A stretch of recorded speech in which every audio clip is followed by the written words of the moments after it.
Oh, hi. Have you ever wondered how to act decently in the most civilized, liberal utopia in the world? Well, let me give you a little guide to Swedish culture. Here's a article that showed up when I got my mandatory weekly diarrhea paper from the county. How to handle awkward people at the Christmas party. The boss that suddenly starts dancing at the table. The coworker that wants to cry out against your shoulder. And the self-professed karaoke professionals that... I'm sorry, isn't karaoke about having fun? You're supposed to be a professional to do karaoke? So whenever Swedish people are seeing someone do karaoke in a relaxed, meant to be fun setting, they're just thinking, you're not doing it right, you're not doing it right, you're not doing it right. Yeah, I can see that. These are the advice to help you navigate around the most annoying people of the Christmas party while you still have a pleasant evening. Now let's see what kind of people are on the list. Party dopers.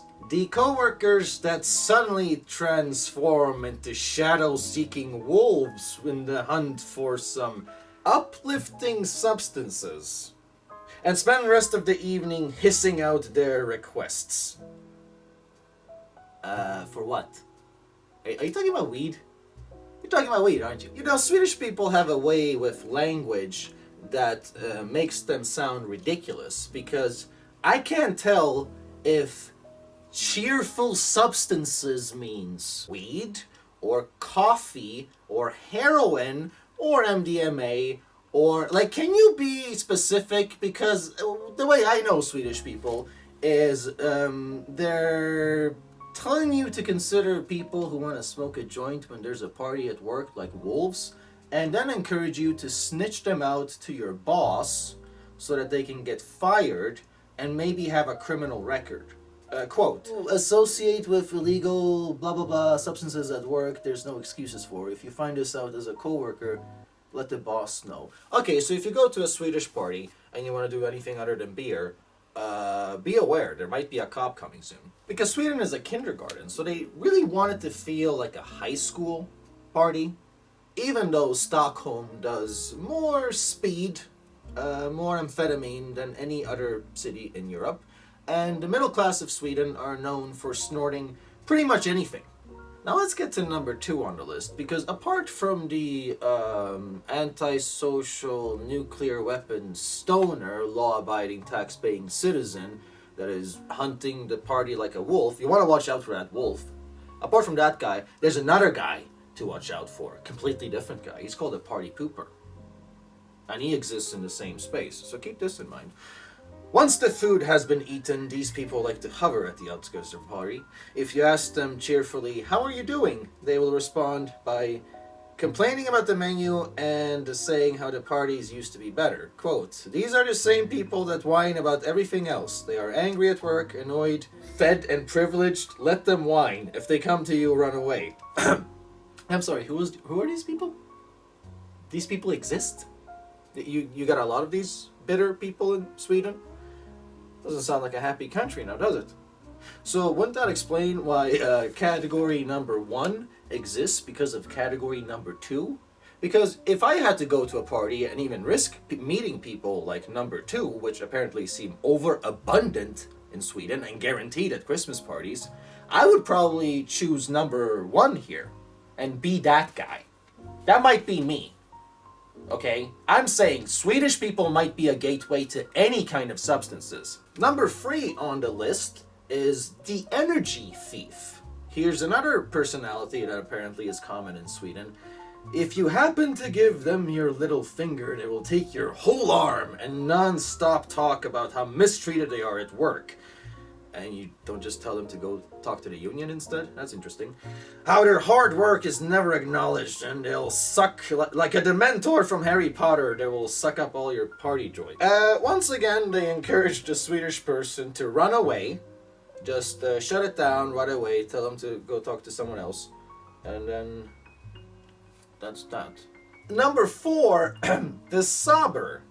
Ah yes, the weeping wreck of a person that is always guaranteed at the Swedish Christmas party.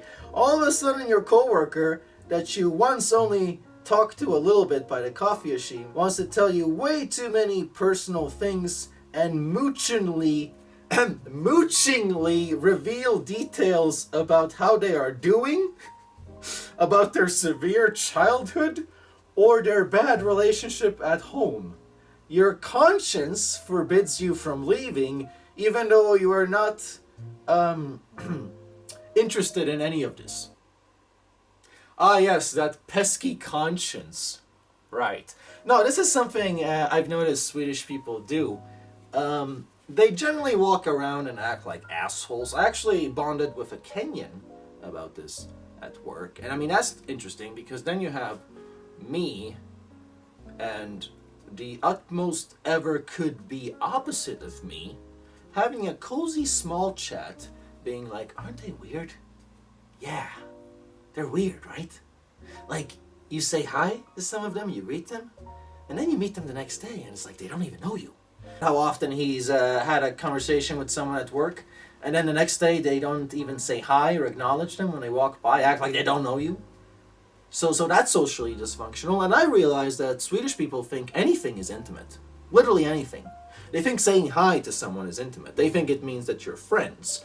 And so this creates a really absurd paradox where, and bear in mind, I had yet another person, a Bosnian chick, confirm this to me, because she's experienced this too.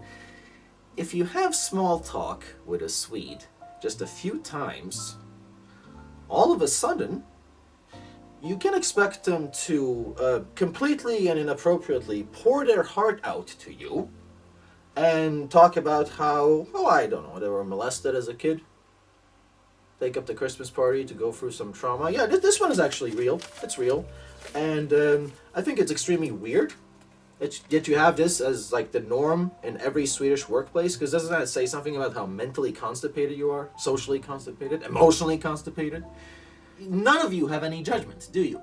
It's like you're either this guy, this completely over-intimate guy, or you're the most robotic, anti-emotional asshole the world has ever seen, enough to make the whitest Slavic man ever bond with a Kenyan.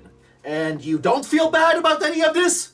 And now we're moving on to yet another category that is oh so similar. Now, you're gonna notice how, in this article, we are really just describing the common personalities in Sweden. It's not people you want to watch out for. It's the only people you can meet at a Swedish party. So here, next to the moocher and the energy thief and the party pooper, you have the clinger. Ah, yes, she's a clinger. I'm noticing a pattern here. I'm noticing how each one of these have made the unforgivable, ungodly sin of in any way talking about emotions or expecting some kind of intimacy out of conversation with their comrades that they perceive to be friends with. I mean, really, this applies no matter how much you talk to someone at work, no matter how much you're becoming their friend. So really, all of these are the mortal sins of how to show emotions the wrong way. Any way is too much. And especially the Swedish way is exceptionally incompetent. So you can expect that to be on the list as a complete delusion and manifestation of itself. The clinger clings closer during the evening and maybe due to alcohol-related reasons have lost perceptions about personal space. Yeah, I'm familiar with Swedish people having a problem with that. They breathe wine fumes into your ear and then, worst case, put their hand on your leg. Ugh! Oh man, does this even apply to me? Is this like gender specific? I haven't had a hand on my leg thing, I'll admit that much. But maybe it's just a matter of time. Maybe. But my new haircut is gonna change that around. Here you have two options. One is to create distance. Well, that's not even an option, that's a given.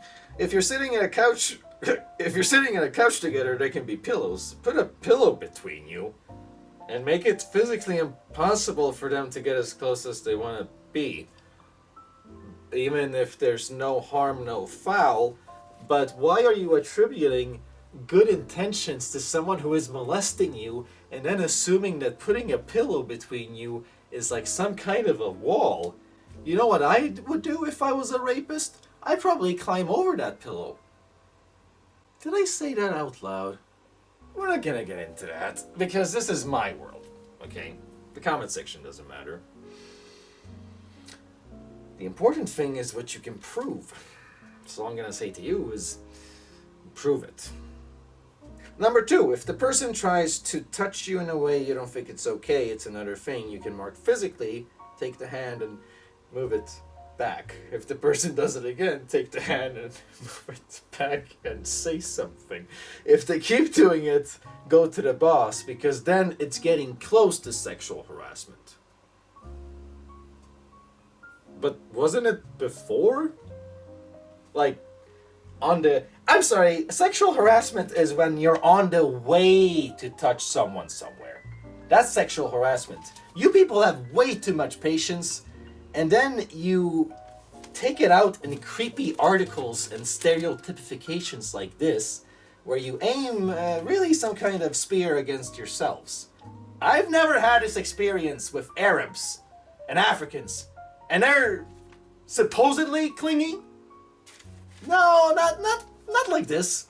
1, 2, 3, 4, 5, 6.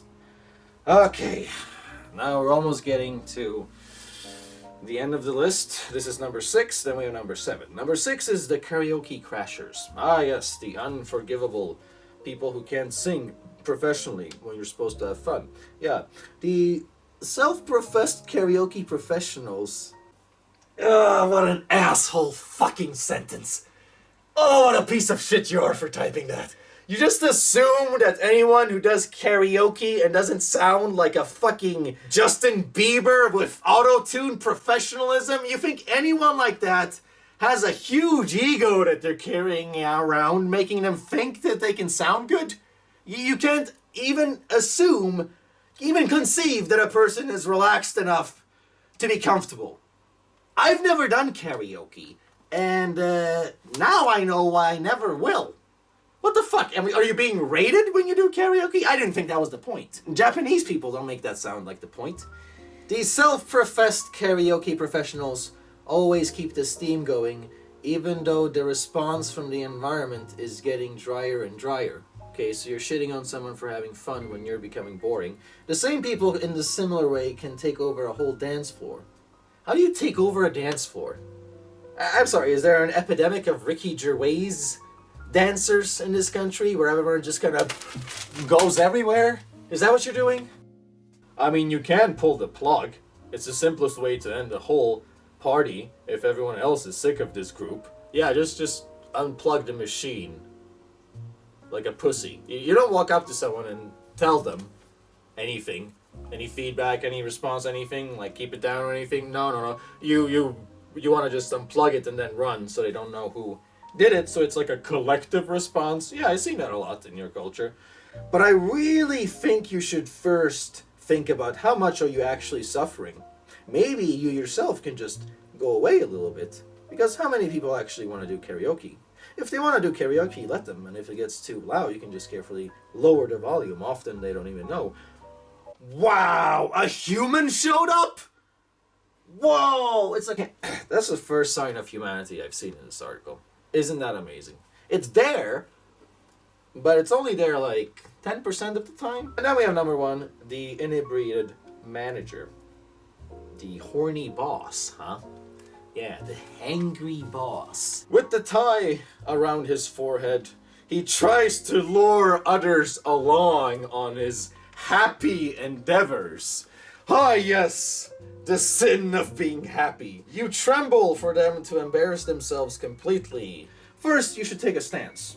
Should I allow the boss to keep this going? I mean, should I pull the plug and maybe together with some coworkers, just take this drunk boss out, get him some fresh air, and cool them down and kill all the fun that apparently repugnates me as a Swedish citizen?